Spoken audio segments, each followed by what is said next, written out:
तर बाबांनो गावात आलो तो कोल्हापुरात. लवकर जायचं होतं डिलिव्हरी द्यायला, पार्टीवाला बॉम्बला होता त्यामुळे लवकर जायचं होतं, त्यामुळे थांबणारच नव्हतो गावात. मग काय भाऊ आपला गण्या आणि पंक्या दोघंजण म्हणले चला जेवायला जायचं, जेवून जा. मग काय जेवायला आलो ते जयंत हॉटेलला, जरा जेवलो. सकाळी उठून आलो, रात्री लेट निघल्यामुळे सकाळी उठून आलो हायवेरीपाशी बंकापूरपाशी. तिथेही डॉगेज बाजूचं पिल्लू रस्त्यावरच उभा होतं, त्याला उचलून गाडीत घेतला. मग कोण तर रांडाचा उडवून जायचं म्हटलं.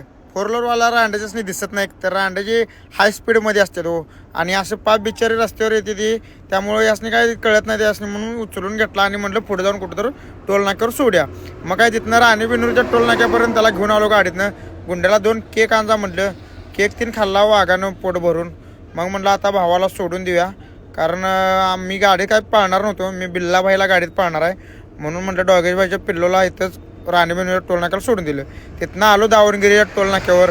इम्रानबाई घाट पडला गटप्रभ्याचा टोल नाक्यावर. आणि आपली AR नावाची ब्लॉगरची गाडी, ही चित्रदुर्गातला आपला भाऊ ब्लॉगर आहे.